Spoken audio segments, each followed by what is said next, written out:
I was in the kitchen, stirring the evening stew, when I heard the laughter drifting in from the living room. At first, I thought it was just a sweet moment. My mother-in-law bonding with the kids, sharing a story, perhaps telling them tales of their father's childhood. But as I paused, ladle in hand, her words reached me with startling clarity. "She doesn't understand you like I do. She's too busy with her own life to see what you really need. She always was selfish." My breath caught in my throat, the smell of simmering onions suddenly cloying. I set down the ladle and wiped my hands on the apron, her voice wrapping around my heart like a cold, heavy chain. What I thought was a kind invitation, a chance to bring family closer, had opened the door to a silent war. She'd come into my home, settled into our guest room, and with every gentle smile and reassuring pat on the back, she'd planted seeds of doubt. Seeds that took root in my children's hearts until they no longer looked at me with love, but with suspicion. Little did she know she'd picked the wrong woman to underestimate. Because I wasn't just a mother and a wife, I was the woman who would fight for her family, for the truth, and for the love I refused to let slip away. I was folding laundry in the upstairs guest room when I heard the front door open. The warm, familiar sound of the lock turning, so different from the harsh click of a stranger's entrance, signaled the arrival of my husband, Mark, and his mother.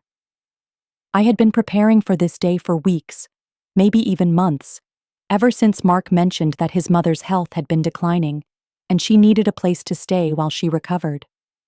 "It's only temporary," he'd said one evening, his hands covering mine at the dinner table, his eyes warm with that mixture of concern and determination I'd always loved in him.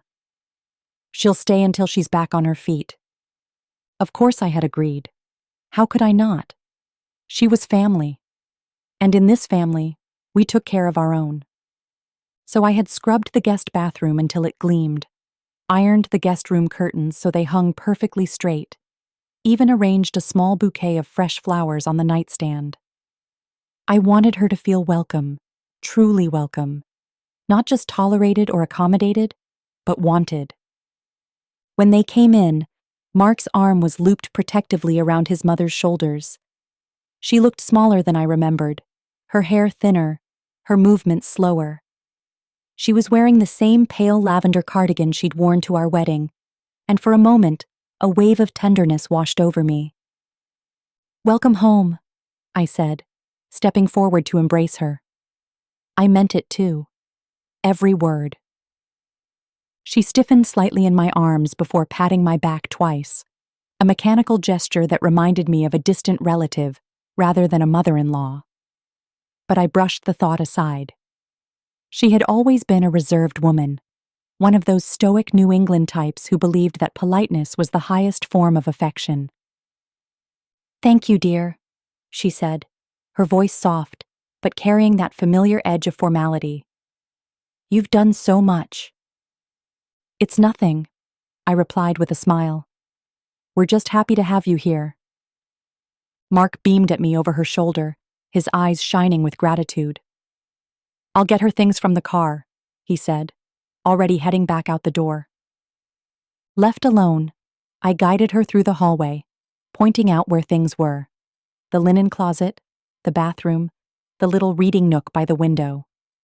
She nodded politely, her eyes scanning each space with a critical sharpness that reminded me of the way she'd inspected our house after we bought it, as though searching for cracks in the foundation or smudges on the windowsills. But I refused to let that bother me. This was her home now, at least for a while, and I wanted her to feel at ease. "I hope you'll be comfortable here," I said, smoothing a wrinkle from the bedspread. "If there's anything you need, anything at all, just let me know." She paused by the dresser, running a hand over the polished wood. "It's very modern," she remarked, and I wasn't sure if that was a compliment or a criticism. "Mark and I picked it out together," I said lightly, refusing to let my smile falter. "We wanted something clean and bright." Her mouth twitched, a brief flicker of something, disapproval, before she turned away. "It's lovely," she said, her tone carefully neutral. I felt a small pang of disappointment, but quickly buried it. After all, she'd just arrived. She was tired, vulnerable, perhaps even a little frightened of being dependent on us. It was natural for her to be cautious. Mark returned then, his arms full of luggage, and the room filled with the hum of small talk. Where to put the suitcases, whether she'd like a cup of tea, the kind of inconsequential details that fill the spaces between people in moments of change. As I helped unpack her things, carefully arranging her clothes in the drawers, I felt a flicker of pride at how welcoming we'd made her arrival. We were a family, opening our home to its matriarch, doing the right thing. I didn't know then that the welcome I'd so carefully prepared would become the backdrop for a silent war. That each polite smile, each gentle pat on the hand, each carefully chosen word would be ammunition in a battle I hadn't even realized was coming. But that afternoon, in that neatly made guest room filled with fresh flowers and sunshine, I believed we were building something new, a bridge of trust, of kindness, of family. And for that moment, I felt proud, naively proud. The war would come soon enough. It started with small things, little cracks that barely caught my attention, like a hairline fracture in a teacup that only reveals itself when the light hits just right. The first time was over breakfast, a few days after my mother-in-law moved in. She'd been settling in, claiming her space with quiet authority, her lavender cardigan draped over the back of the dining chair like a queen's cloak. Mark had already left for work, and the kids were halfway through their cereal, eyes fixed on the cartoons playing on the small TV in the corner. I was making toast, humming softly to myself, when I heard her voice, soft, sweet, laced with honeyed concern. "You know," she began, her eyes on the children but her words aimed at me. "I remember when Mark was their age. He always said please and thank you. Such a polite boy." I smiled, setting the plate of toast on the table. "They're usually very polite," I said, a gentle note in my voice, wanting to keep the peace. She tilted her head, lips pursing slightly. "Usually," she echoed, like the word itself was an accusation. It was such a small moment, so easy to brush aside. But later that day, I found myself replaying it in my mind, wondering if I'd heard an edge in her tone. The next time was at the park. She'd offered to come along to help with the kids, a kind gesture I'd been grateful for, eager to show her that her presence was truly welcome. We'd packed a picnic lunch, spread out a blanket near the swings, and watched the children run off to play. "Such energetic little ones," she said, her eyes following them with an unreadable expression. "They love coming here," I replied, opening the container of fruit.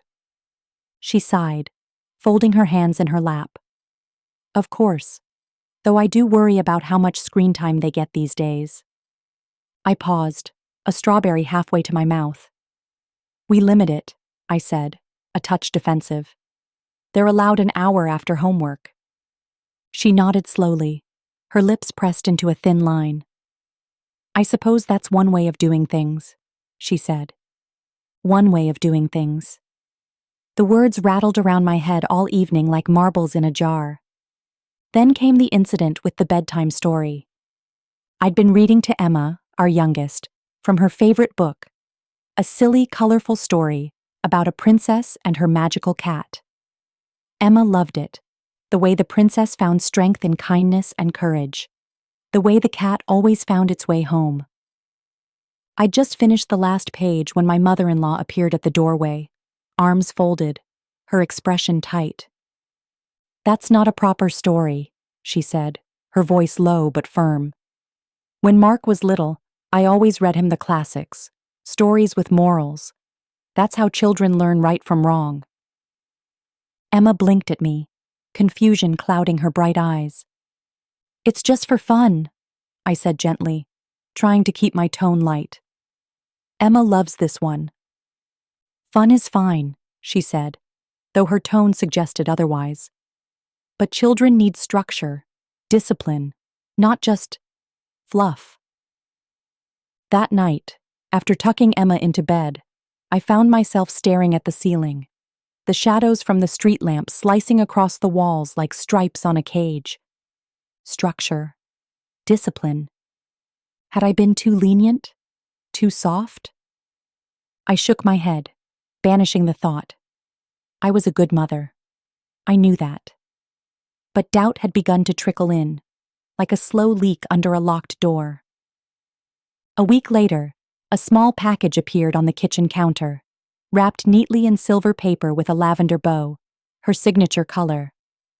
I picked it up, curious, and found a card tucked beneath the ribbon. For the children, it read in her delicate handwriting. A little something to help with their education. Inside was a set of flashcards, math problems, vocabulary words, grammar drills, all neatly organized and labeled. Just a little extra help, she said from behind me, her voice soft but expectant. I turned to face her, the smile on my lips feeling forced, my stomach twisting. That's very thoughtful, I managed. Children need structure, she repeated, her eyes sharp as glass. I nodded, thanked her, and set the cards on the table. But inside, something had shifted. The cracks in the teacup were growing wider. The soft veneer of kindness had started to peel, revealing the sharp edges beneath. And I knew, deep down, that this was only the beginning. It was a rainy Saturday afternoon when the seeds of doubt were first sown in my children's hearts.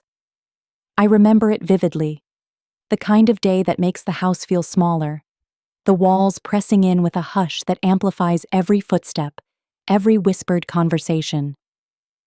Mark had gone to the hardware store, leaving the three of us, me, my mother-in-law, and the kids, to entertain ourselves indoors. I'd set up a craft table in the living room, complete with construction paper, markers, and glue sticks. The kids loved it, their small hands busy cutting shapes and gluing googly eyes onto paper monsters. I was in the kitchen, rinsing out a paint cup, when I heard my mother-in-law's voice from the living room. It was low, almost conspiratorial, and I might have missed it entirely if not for the quiet that had settled in the house. She tries, bless her heart, she was saying, the tone syrupy sweet, but edged with something sharper. A small pause. Then my son Noah piped up. What do you mean, Grandma? I froze, my hands still submerged in soapy water. She means well, she continued, her voice a masterclass in feigned innocence. But sometimes mommies just don't understand what children really need. Noah's voice sounded puzzled. Like what? Oh, sweetie, she said with a sigh so theatrical I could picture the pitying expression on her face. Like discipline, or knowing when to say no. Your mother's heart is so big, sometimes she lets it get in the way of doing what's best for you. A flash of anger flared in my chest, hot and sudden. That's not true, Emma said then, her small voice trembling. Mommy loves us. Of course she does, my mother-in-law said quickly, but the damage was already done. I could almost hear the smile in her voice, the way she twisted the truth into something that sounded so reasonable, so caring. She just tries too hard to be your friend instead of your parent. And children need parents, don't they? Someone to make sure they grow up strong and responsible. I dried my hands, each swipe of the towel feeling like a futile attempt to wipe away the anger rising in my chest. When I walked back into the living room, they fell silent. Noah's eyes darted between me and his grandmother, confusion clouding his face. Emma was biting her lip, her little hands clutching the paper monster she'd been working on. Everything okay in here? I asked, forcing my voice to stay light, even as my stomach churned. Just talking, my mother-in-law said breezily, her eyes wide and innocent. We were discussing responsibility and how important it is for children to grow up with proper guidance. I looked at Noah, but he wouldn't meet my gaze. Emma's lip quivered. "That's right," I said, trying to steady my voice. "It's important to listen to your parents, isn't it?" Neither of them answered. The rest of the afternoon felt like a tightrope walk. I tried to laugh and smile and help with the crafts, but the tension hung heavy in the air. Every time I spoke, I saw Noah glance at his grandmother as if for confirmation that what I said was right. Every time I suggested a new craft or praised their work, Emma's eyes flickered uncertainly, searching for approval. That night, after the kids had gone to bed, I sat alone in the living room, the paper monsters scattered across the table like casualties of war. My mother-in-law sat in her usual chair by the window, knitting needles clicking softly in her lap. "They're good kids," she said, not looking up. "You've done your best with them." "My best." The words landed like a slap. "I love them," I said, my voice low. "I know you do," she replied, her needles pausing for a moment. "But love isn't always enough. Children need structure, discipline. It's what makes them feel safe." I stared at her, the lines on her face carved deep by years of control, of quiet power. "They're my children," I said finally.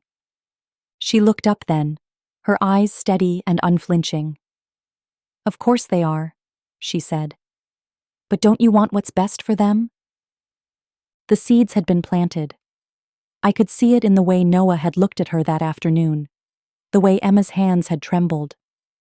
And as I lay in bed that night, Mark's breathing even and oblivious beside me, I wondered how long it would take for those seeds to grow into something that would tear us all apart.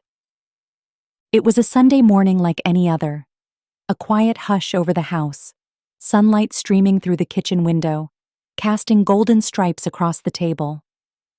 Mark had left early for a golf tournament with some colleagues, leaving me to manage the morning chaos on my own. I didn't mind. I'd always cherished these small, gentle moments with the kids, sipping coffee while they ate their cereal and chattered about their plans for the day. But that morning, the chatter had taken on a new tone, a low, secretive hum that made me pause at the sink, my hands still wet from rinsing dishes. "Grandma says I shouldn't always expect things to go my way," Noah was saying, his voice small but serious, his spoon pushing his cereal around the bowl. I turned, a dish rag in my hands. "She did?" I asked, my tone light, but my heart hammering. Noah shrugged. "She said sometimes I need to learn that life is hard and that whining doesn't solve anything." I blinked, my smile faltering. "Did you whine this morning?" Emma spoke up then, her voice even softer. "She said you make things too easy for us, that we might not be ready for the real world." My throat tightened. "Did she now?" I said carefully, wiping my hands on the towel as I sat down across from them.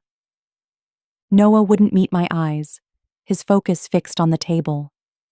Emma, sweet Emma, stared at me with wide, uncertain eyes, as if she didn't quite know whether to believe her grandmother's words or mine. I took a deep breath, trying to steady the trembling in my hands. "I think Grandma means well," I began, forcing a calm smile. "But sometimes grown-ups have different ideas about how to raise kids. Daddy and I do our best to make sure you're learning and growing, but also that you feel loved and safe." Noah's lip trembled, and I reached out to squeeze his hand. "You know that, right? That I love you more than anything in this world?" He nodded slowly, but the doubt was there, a shadow in his eyes. It was then that I heard the soft shuffle of slippers behind me. I turned to see my mother-in-law standing in the doorway, a cup of tea in her hands, her expression carefully neutral. "Morning," she said, her voice mild, her eyes sharp as knives. "I hope I'm not interrupting." Not at all, I replied, forcing my voice to sound steady. We were just talking about some things you said to the kids. Her lips curved into a small, polite smile.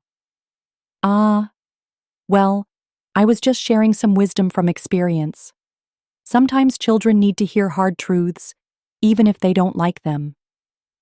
My jaw clenched. And what exactly do you mean by hard truths? She took a sip of her tea, her eyes never leaving mine. That the world isn't always kind, that people won't always cater to their feelings, that they need to be prepared for that. Noah's gaze darted between us, his eyes wide. Emma's hand crept toward her cereal bowl, as if trying to shrink away. Of course, I said slowly, my voice trembling only slightly. But there's a difference between teaching resilience and making a child feel unloved or unworthy. My mother-in-law's smile widened, cold and tight. Well, I suppose we all have our own parenting philosophies. The silence that followed was thick enough to choke on. I rose from the table, my hands trembling, and began to clear the dishes. My mother-in-law watched me, her expression unreadable, as if she were filing away every movement, every word. As I rinsed the plates, I could feel the shift in the air, like the drop in temperature before a storm. Breakfast had always been a time of laughter and sharing, talk of school projects and playground adventures. But now it felt like every word was weighted, every glance a test. I caught Noah watching me out of the corner of his eye, uncertainty clouding his expression. Emma fidgeted with her napkin, her shoulders hunched as if trying to make herself smaller. A whisper at the breakfast table, a seed of doubt planted in young hearts by a woman who claimed to love them. I turned back to the sink, hot tears pricking at the corners of my eyes. I wouldn't let her win. I wouldn't let her tear apart the family I'd worked so hard to build. But as I listened to the soft clink of silverware and the scrape of chairs against the floor, I knew this battle was far from over. The whispers had begun, and they would grow louder with every passing day. My mother-in-law had always been adept at subtlety, but over the course of a few weeks, her small criticisms bloomed into full-blown accusations that seeped into every corner of our home. It was a Tuesday evening when I first felt the sting. Mark had just gotten home from work, and I'd been helping Emma with her math homework at the kitchen table. The room smelled of pasta sauce and garlic bread, and the kids' laughter echoed like a promise of normalcy. My mother-in-law hovered by the stove, stirring the sauce with unnecessary vigor, her lips pressed into a thin line. "You know," she began, not looking up, "I'm a little concerned about Noah's reading skills." I glanced up from Emma's workbook. "Noah's doing fine," I said, keeping my tone light but firm. "His teacher said he's right on track." She clucked her tongue, shaking her head. "I'm not so sure. He couldn't read the label on the milk carton yesterday without stumbling." My jaw tightened. "He's 7, I said. "Kids stumble sometimes." She turned then, her eyes sharp and assessing. "Sometimes, but sometimes it's the parents' fault for not providing enough structure." The word parents landed like a slap. Mark, oblivious, was rummaging in the fridge for a drink. "Can we not do this right now?" I said, my voice trembling despite my best efforts. Her lips curled into a small, cold smile. "I'm just concerned. Someone has to be." The next day, it was Emma's turn. We were in the living room, the kids building a tower out of blocks. My mother-in-law sat on the sofa, knitting needles clicking like the ticking of a clock. "Emma seems a bit fragile these days," she said, her voice low but meant to be heard. "A girl her age should be more confident." I looked up sharply. "She's 7. She's learning." "Is she?" she asked, raising an eyebrow. "Or is she just reflecting what she sees around her, an anxious, overly sensitive mother who coddles her children instead of teaching them resilience?" The words hit me like ice water. "Excuse me?" I managed, but she'd already turned her gaze back to her knitting, her needles a blur. That night, I lay in bed staring at the ceiling, Mark's soft breathing beside me. The words she'd spoken replayed in my head, each one carving a deeper wound. Anxious, overly sensitive, coddling. A week later, the dam finally burst. It was a Sunday morning.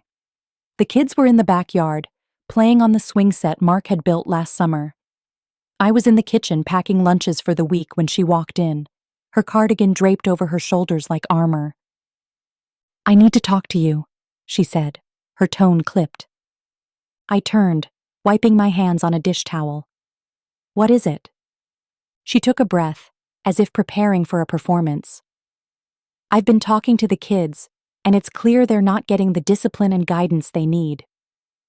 My heart began to pound. "What are you talking about?" Her eyes narrowed. "They're confused. They told me you let them do whatever they want, that you're too busy with your own projects to pay proper attention.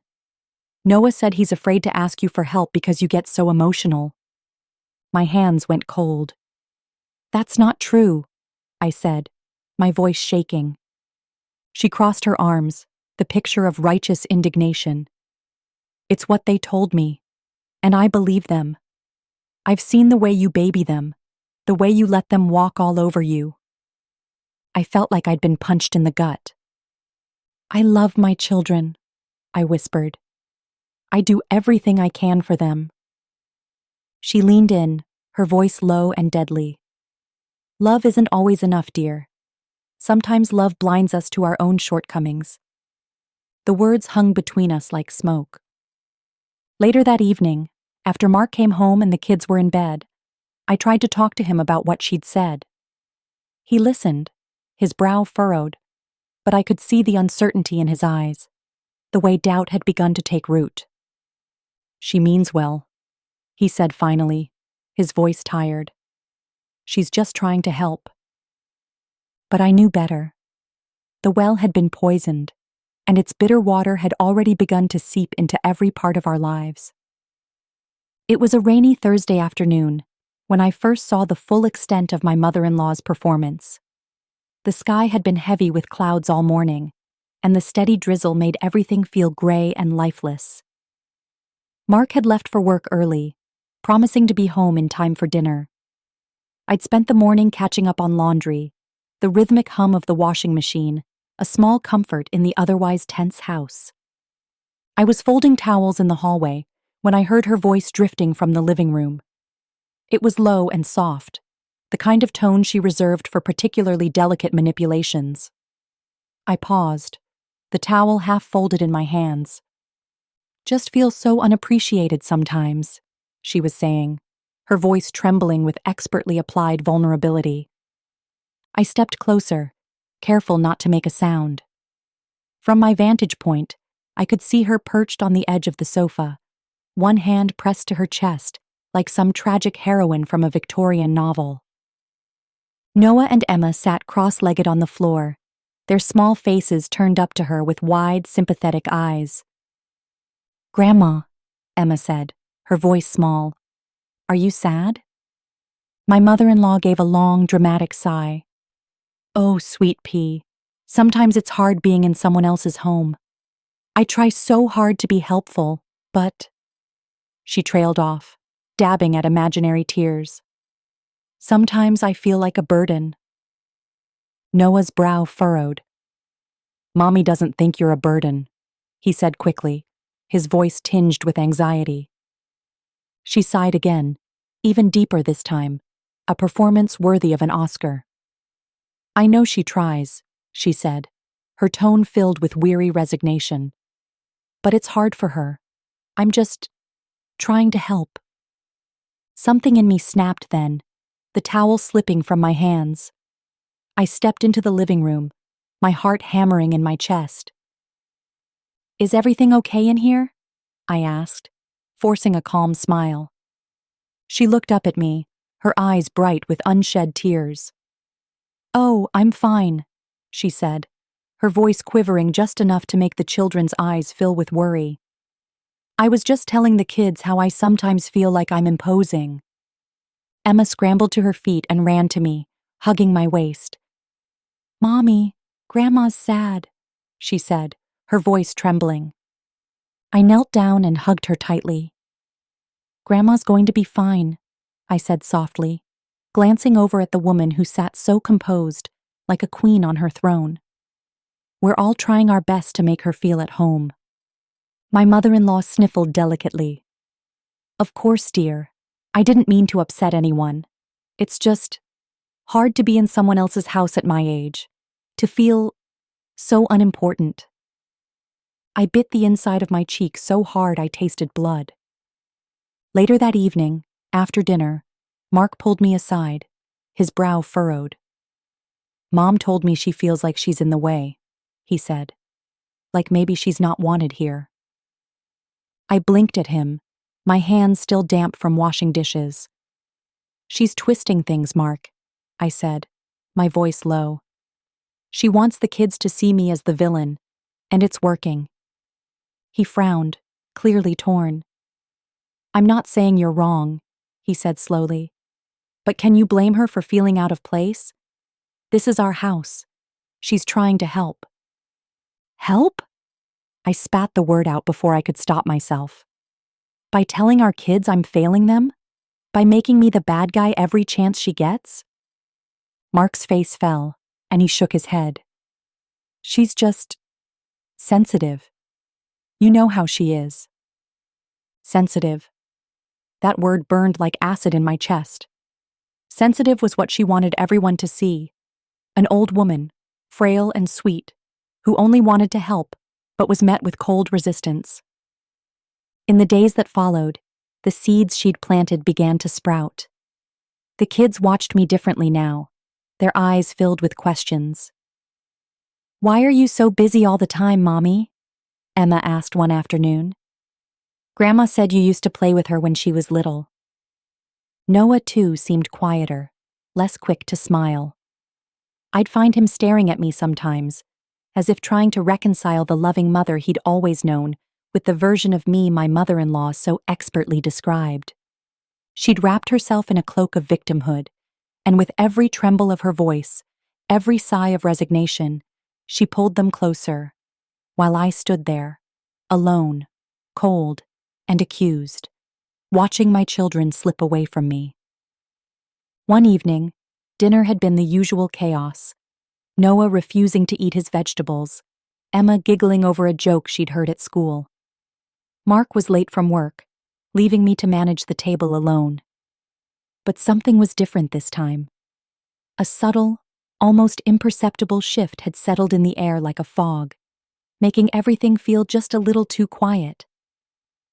We'd just finished the dishes, and I was wiping down the counters when I heard Noah's voice drift from the living room. Grandma says you're too busy to play with us, he said, his tone matter-of-fact, the way he might mention that the sky was blue or that he'd finished his math homework. My heart dropped into my stomach. I turned slowly, the sponge still dripping in my hand. What? He looked at me then, his eyes wide and unblinking. She said you used to play with Daddy all the time, but now you're always busy. I opened my mouth to respond, but no words came out. My eyes darted to Emma, who sat cross-legged on the floor, her small hands twisting the fringe of the rug. She wouldn't meet my gaze.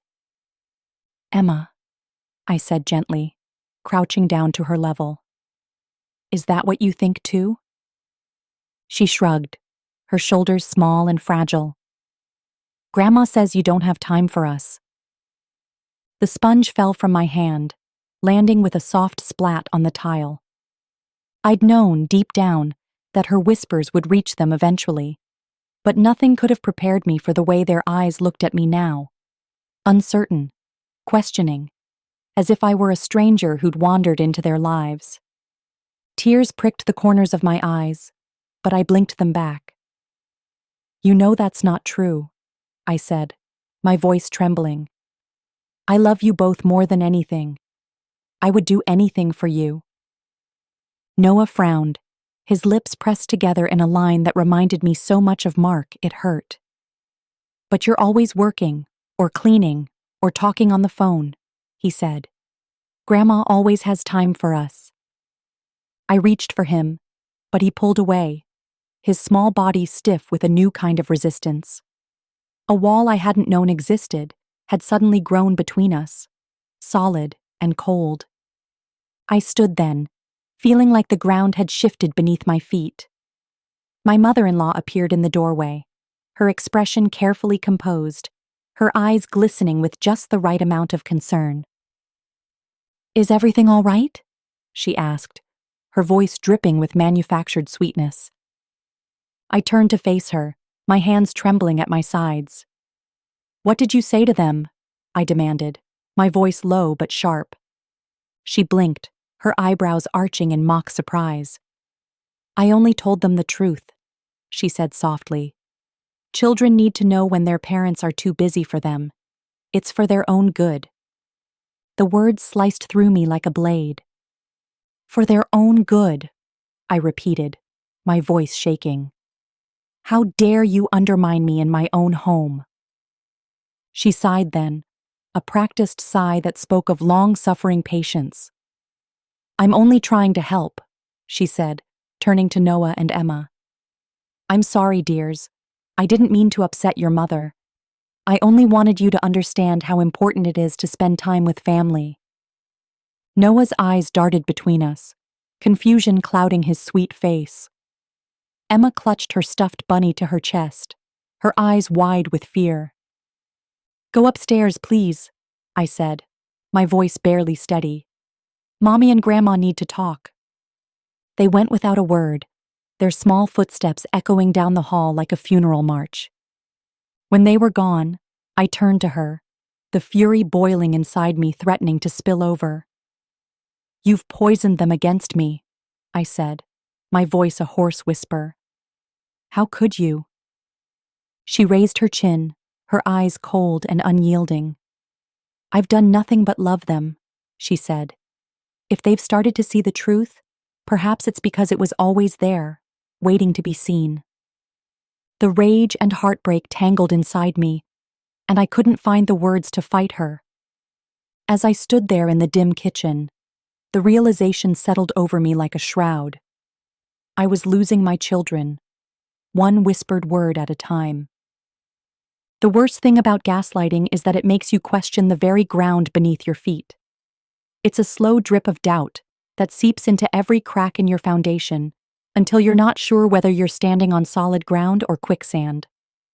It started one evening after dinner, the smell of roasted chicken still lingering in the air. Mark had retreated to his study, and I was clearing the table, humming a song I barely remembered from my own childhood. My mother-in-law hovered nearby, her hands folded primly in front of her. "You know," she said softly, her voice that perfect blend of concern and condescension. "The children seemed upset today, Emma especially. She said you scolded her for something she didn't even do." I froze, my hand halfway to the dishwasher. "What are you talking about?" She sighed, as if my confusion were just another burden she had to bear. "She told me you got very angry because she spilled her juice. She was crying." I felt the color drain from my face. "That didn't happen," I said, my voice thin. "She knocked over her cup at breakfast, but I cleaned it up. She didn't cry." My mother-in-law's lips pursed, her eyes narrowing just enough to twist the knife. "Are you sure? Children remember things differently, you know. Sometimes they're too afraid to speak up." "Too afraid?" The accusation sliced through me. My own daughter, afraid of me? That night, lying in bed next to Mark, I replayed the morning in my head. Emma had spilled her juice, yes, but I'd laughed it off. I'd handed her a napkin and kissed the top of her head. She'd been fine. But now, doubt crept in like a shadow at the edges of a door left ajar. Had I raised my voice? Had I snapped at her without realizing it? The next day, it was Noah. "Mommy," he said, his small voice hesitant as he stood in the doorway of the laundry room. Did you forget to pack my library book? Grandma said you did, and that's why I got in trouble at school. I straightened, a basket of clean towels in my arms. Noah, I said gently, I put your book in your backpack last night. I remember because I tucked a note inside. He frowned, his brows drawing together. But Grandma said she checked, and it wasn't there. A cold shiver ran down my spine. Well, I put it there, I insisted, but even to my own ears, the words sounded defensive, brittle. Noah looked at me uncertainly, then turned and ran back upstairs. That night, my mother-in-law cornered me in the kitchen while I was making tea. The kettle whistled, steam curling around us like an accusation. I know this is hard for you, she began, her tone syrupy sweet. Motherhood is overwhelming. It's easy to forget things, to get frustrated.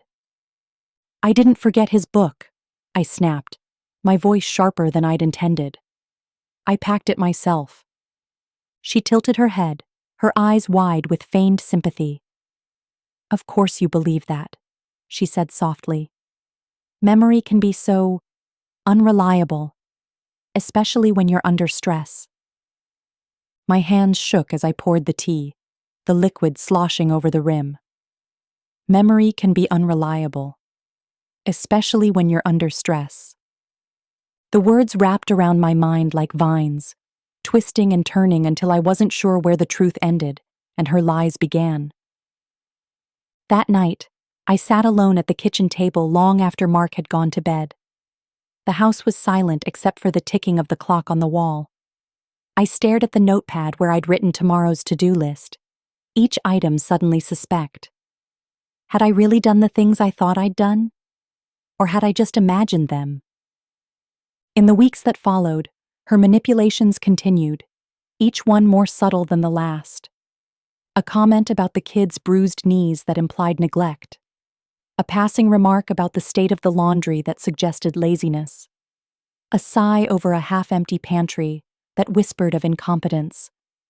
And every time I pushed back, every time I tried to defend myself, she'd smile that small, pitying smile. I'm only trying to help, she'd say. But if you're too stressed to see it.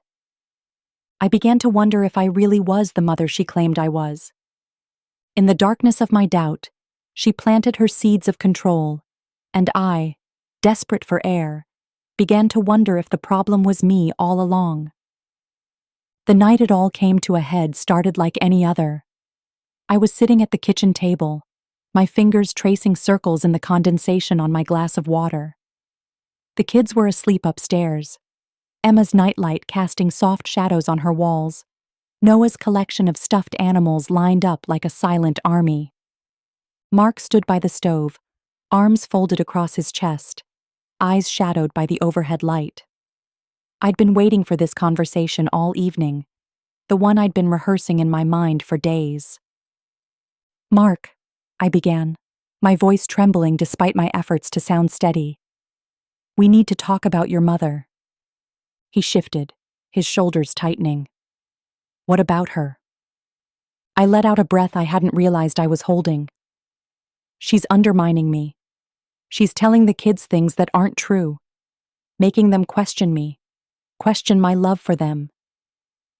He exhaled slowly, as though bracing himself. She's trying to help. She thinks... She's not helping, I interrupted, my voice sharp. She's making things worse. Mark's jaw clenched. She's my mother, he said, the words heavy with a lifetime of obligation. And I'm your wife, I shot back, my hands clenching into fists on the table. I need you to stand with me, not act like this is something I just need to deal with on my own. He ran a hand through his hair, his wedding ring catching the light. It's not that simple, he muttered. It should be, I whispered. For a long moment, the kitchen felt like a courtroom, me on one side of the table, him on the other, and no one to pass judgment but the silence itself. She's complicated, he finally said. She's always been strong-willed. After Dad died, she carried so much on her own. She's not used to letting go. And now she's using that to manipulate our children, I said, my voice low, the hurt bleeding through despite my best efforts. He looked at me then, his eyes weary. You're asking me to choose, he said, his voice raw. I blinked, tears pricking the corners of my eyes. No, I'm asking you to see what she's doing, to believe me when I tell you she's hurting this family. He sighed, the sound of a man caught between two worlds. I don't want to hurt her, he said, his voice barely above a whisper. And what about me? I asked, my voice breaking. What about us? Don't we matter too? He closed his eyes, his face drawn. Of course you matter, he said. You and the kids, you're my life. But she's my mother. I can't just what? I demanded. Can't just set boundaries? Can't just stand up for your wife and children? The silence that followed was deafening. I'm trying, he said finally, his voice cracking. I'm trying to keep the peace. I felt something in me snap then, a line that had been stretched too thin for too long. The peace? I echoed, my voice cold. There's no peace here, Mark. There's only her and us, and every day she wins, we lose. He looked at me, his eyes full of guilt and something that might have been fear. Please, he whispered, just give me time to figure this out. I stood, the chair scraping across the tile like a scream. Time, I repeated. That's exactly what she's counting on. I left him standing there, his face a portrait of confusion and conflict. Upstairs, I checked on Emma and Noah, their small bodies curled in sleep, unaware of the storm raging just below. I stood in the hallway, my hand pressed to my chest, as if to keep my heart from breaking in two. An uneasy alliance. That's what we had now, Mark and I. Bound together by vows and children, and a love that felt increasingly fragile. He was torn between the woman who raised him and the woman he promised to stand beside. And as the night stretched on, I wondered if that was a battle he would ever be strong enough to fight. It wasn't a single dinner that marked the shift, but rather a slow erosion of what had once felt like the safest space in our home. Family dinners had always been the glue that held us together. Mark at the head of the table, Noah and Emma trading giggles between bites, and me, dishing out seconds with a smile. But now, each evening felt like a battlefield, and the table, once a place of laughter, had become a no man's land. It started subtly, the way these things often do. My mother-in-law, perched in her usual spot across from me, would make offhand remarks laced with barbs sharp enough to draw blood. Emma, she cooed one evening as I passed the mashed potatoes. Are you sure you want more? Grandma worries about little girls who eat too much dessert. Emma's fork froze halfway to her mouth, her eyes darting to me in confusion and shame. I clenched the serving spoon, my knuckles white. She's perfectly healthy, I said, my voice trembling. And she's 7 years old. Let her enjoy her dinner. A hush fell over the table, the tension stretching between us like a taut rope. Mark shifted in his seat, his gaze darting between his mother and me, torn between the two worlds that had once coexisted in harmony. But that harmony had cracked. Noah's eyes darted between us, mirroring his father's worry. Grandma didn't mean it, he said quietly, his small voice trying to patch the rift. Oh, Noah, she sighed, her tone dripping with practiced sadness. You're such a sweet boy, always looking out for everyone. The words felt like a slap, an undercurrent of martyrdom that painted me as the villain in my own home. The next night, the tension deepened. I'd made a roast chicken, Emma's favorite, and carefully arranged the table with her favorite green beans and fluffy dinner rolls. I wanted, desperately, to recapture that sense of togetherness. But as I poured the gravy, my mother-in-law's voice cut through the room like a blade. "I saw Noah's homework on the counter," she began, her tone deceptively light. "I couldn't help but notice he's behind on his reading assignments." I set the gravy boat down, my hands trembling. "We're working on it," I said, my voice low, trying to keep the anger from boiling over. She tilted her head, her eyes sharp. "Well, maybe if someone wasn't always so busy with other things," she said, her gaze cutting into me like a surgeon's scalpel. Mark cleared his throat, his voice brittle. "Mom, that's enough." She looked at him with wounded eyes. "I'm just concerned, dear. Someone has to be." The room fell silent then, the only sound the ticking of the old kitchen clock. Noah pushed his peas around his plate, his small shoulders tense. Emma stared at her dinner, her eyes bright with tears she refused to let fall. I swallowed hard, the taste of the meal turned to ash in my mouth. After dinner, as I loaded the dishwasher, Mark hovered nearby, his hands shoved deep in his pockets. "She means well," he said finally, his voice hoarse. I stared at him, the plates clinking together like brittle bones. "Does she?" I asked, my voice cold. "Because it feels like she's trying to tear this family apart one dinner at a time." He sighed, his eyes dark with guilt. "It's complicated. She's my mother." "And I'm your wife," I said sharply, turning to face him. "When are you going to act like it?" He didn't answer, his silence louder than any words could have been. From that night on, dinner became a chore rather than a joy. Every word was measured, every comment weighed for its potential to ignite the smoldering embers of conflict. Even the children felt it, their laughter forced, their eyes constantly flicking to their grandmother as if seeking her approval. The battle lines had been drawn, and each night we sat at opposite ends of the table, the space between us growing wider, the rift deeper, the silence heavier than any argument. I had never felt more alone than I did at that dinner table, surrounded by my family, yet on an island of my own making, fighting a war I never wanted to fight. And across from me, my mother-in-law's smile was as cold as steel. It was a Wednesday afternoon, the sky gray with the threat of rain, when I met Emily for coffee. She was my oldest friend, someone who'd known me since college, before marriage and children, and the careful mask of composure I'd learned to wear.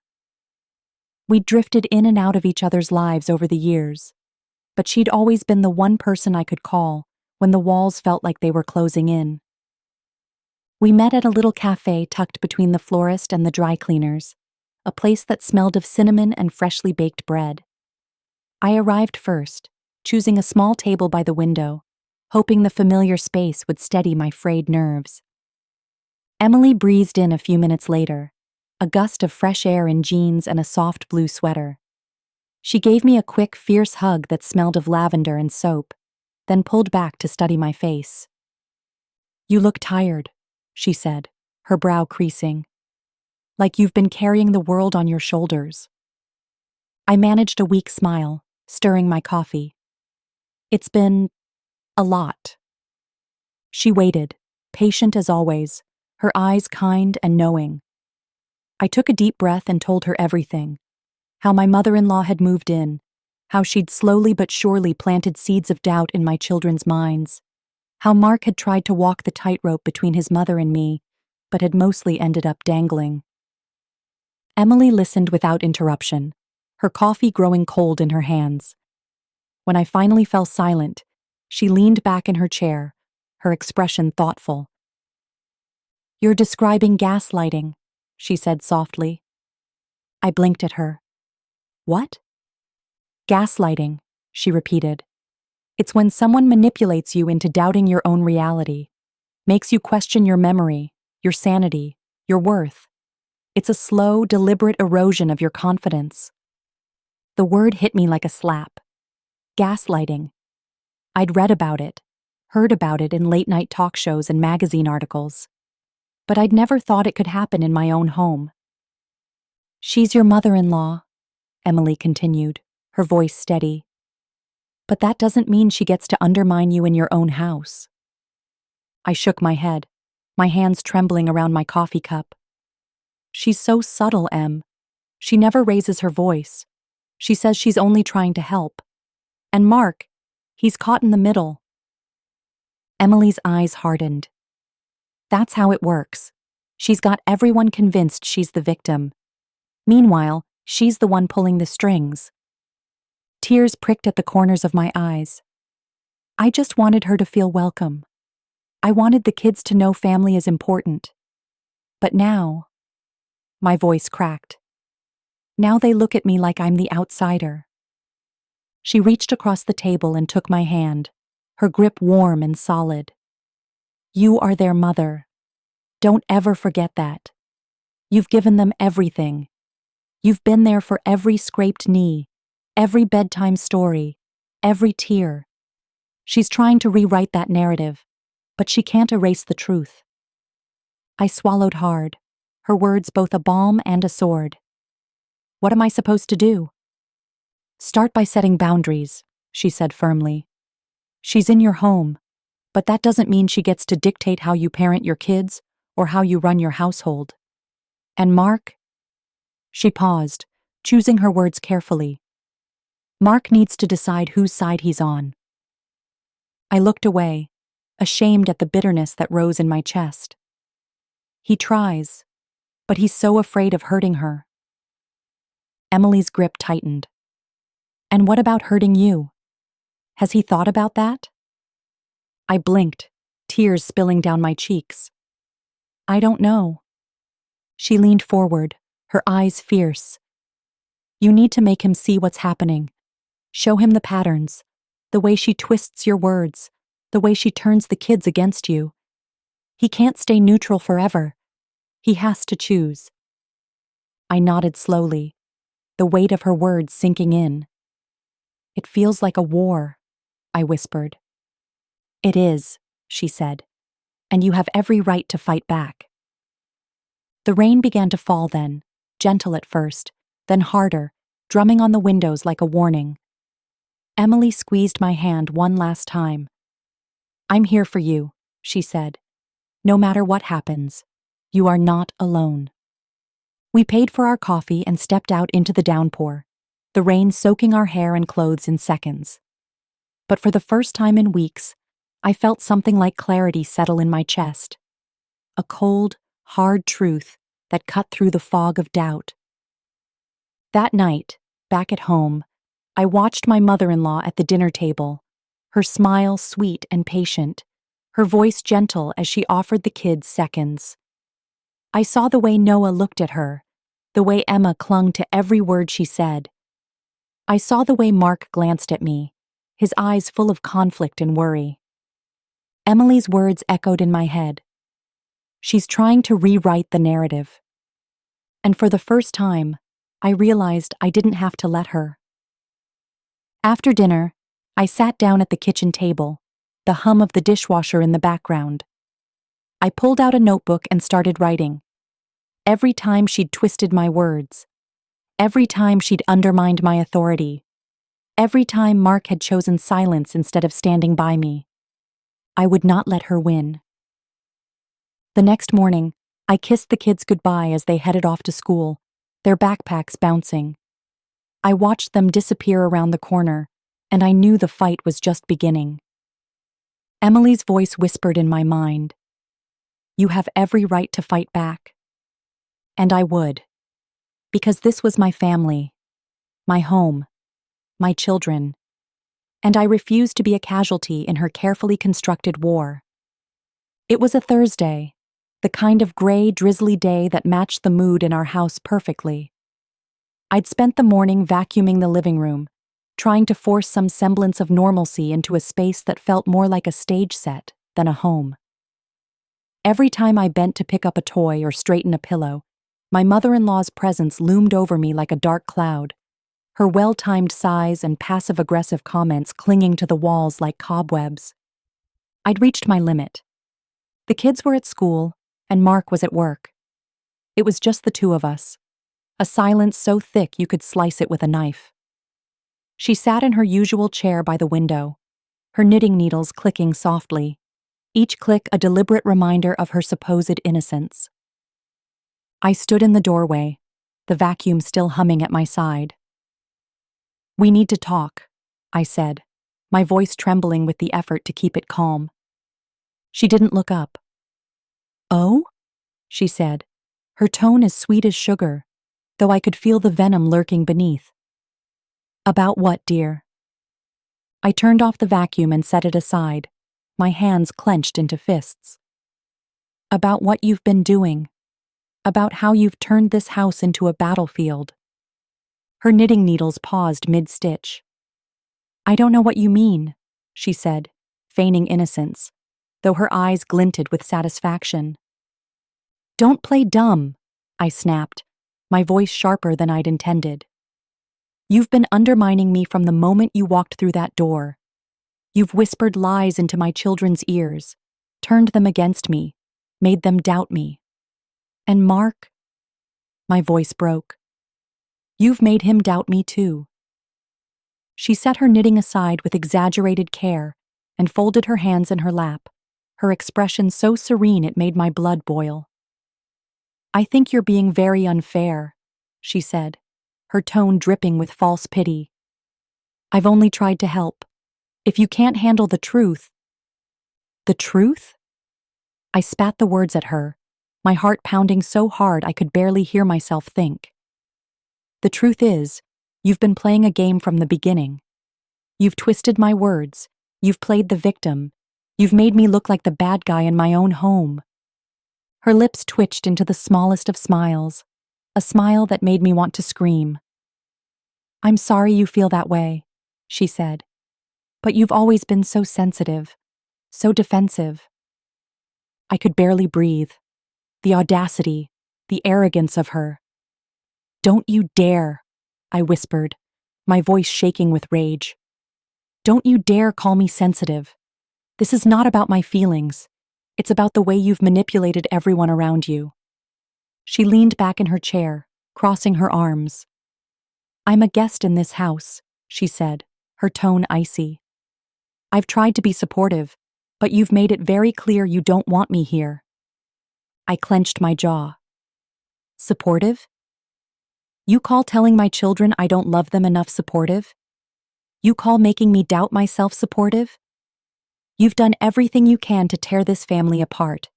And for what? So you can feel important again? So you can control everyone like little marionettes?" Her smile widened then, slow and deliberate, and my stomach turned to ice. "Oh, my dear," she said, her voice soft and sickly sweet. "I don't have to control anyone. They come to me. They confide in me. Because they trust me." I felt the blood drain from my face. "You've made them think I'm the enemy," I whispered. "You've made them think I'm not good enough." She shrugged, as though the whole thing was trivial. "Maybe if you spent less time trying to be their friend and more time being their mother, they wouldn't be so confused." The words hit me like a slap. I wanted to scream, to shake her, to make her understand the pain she'd caused. But the small, triumphant smile on her face told me everything I needed to know. She wanted me to lose control. She wanted me to scream so she could sit back and say, "See? Look at how unstable she is." I forced myself to take a deep breath, the tears stinging my eyes. "I will not let you destroy my family," I said, my voice low and steady, even as my heart threatened to shatter. "I will not let you win." She laughed then, a low, mocking laugh that cut through me like a knife. "Win?" she echoed.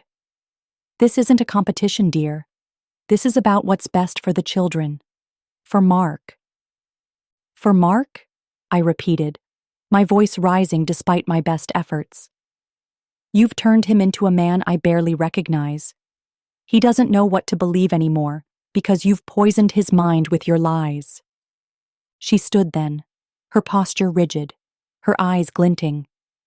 You can blame me all you want, she said. But maybe if you were a better wife? Don't you dare, I hissed, my voice trembling with rage and pain. Don't you dare try to pin this on me. She shook her head, that smile never leaving her face. I've done nothing but try to help this family, she said. It's not my fault you can't handle the truth. I turned away then, my hands shaking, my heart pounding so hard I thought it might burst. I had reached my breaking point. There was no more room for compromise, no more space for pretending. She had shown me exactly who she was, and I would never unsee it. As I walked out of the room, her laughter followed me, sharp and cold, a reminder that she believed she'd won. But in that moment, something inside me hardened. She hadn't won. Not yet. Because for the first time since she'd crossed the threshold of our home, I knew exactly what I was up against. And I was done playing nice. The following morning, the final crack split open. A small moment that should have been ordinary, but instead left a wound deeper than any knife could cut. The sky was clear, the air cool and crisp, a rare blessing after days of rain. I had planned a pancake breakfast, a small attempt at reclaiming the warmth that had slowly been leached from our family table. Noah and Emma were at the counter, chattering about the upcoming school play, while I mixed the batter, the smell of vanilla and cinnamon filling the air. For a brief, precious moment, things felt normal. Almost. Then she entered. My mother-in-law, with her carefully composed face and her lavender sweater draped just so. She took her usual seat at the kitchen table, her presence a dark cloud in the bright room. "Smells nice," she said, her voice soft, but with that edge I'd come to dread. "Thank you," I replied, keeping my tone even, refusing to give her the satisfaction of rattling me. Emma turned to her, eyes bright. "Grandma, did you used to make pancakes for Daddy when he was little?" She smiled, her lips curving into that familiar blend of warmth and condescension. "Oh, I made all sorts of things for your father. But of course, I always made sure he was learning responsibility too. It's so important for children to understand that parents can't do everything for them." My hand stilled on the spoon, the batter dripping like slow tears. Noah, his small brow furrowed, looked up at me. "Grandma says you're too busy to play with us. Is that true?" The words hit me like a slap. I forced a smile, though my hands shook. "Of course not, sweetheart. I love spending time with you." Emma's voice was small. "But Grandma said you always have too many things to do, that you forget about us." The room seemed to tilt then, the sunlight suddenly too bright, the air too thick. I looked at them, my children, my heart, and saw the uncertainty in their eyes, the seeds of doubt that she had so carefully, so expertly planted. "She's just trying to help," Noah said, his voice hesitant, repeating her words as if they were gospel. "She wants us to be happy." Happy. The word twisted inside me. "I want you to be happy too," I said, my voice cracking despite my efforts. "You know that, don't you?" Emma glanced at Noah, her small hand reaching for his. "But Grandma said, maybe you're not trying hard enough." The room seemed to freeze. My mother-in-law sat there, her smile serene, her eyes cold as ice. She didn't need to say anything. She'd already spoken her poison. I turned back to the counter, blinking hard against the tears that threatened to spill. The batter blurred before me, the spoon heavy in my hand. "Can we go play outside?" Noah asked then, his voice cautious.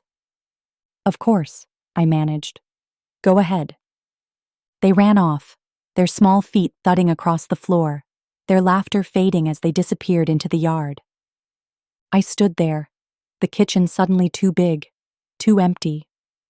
My mother-in-law sipped her tea, the clink of the cup against the saucer sharp and final. "You see?" she said softly, her voice a blade wrapped in velvet. "They're only children. They just need someone who's there for them." I turned then, my eyes blazing. "I have always been there for them," I hissed. "Every scraped knee, every sleepless night, every tear. I have been there." She sighed, her eyes filled with feigned sadness. "I know you think that's enough. But sometimes love isn't the same as presence." The audacity of her words nearly knocked the breath from my lungs. "Presence?" I repeated, my voice trembling. "You've been here for 3 months. I've been here every day of their lives." Her lips twitched.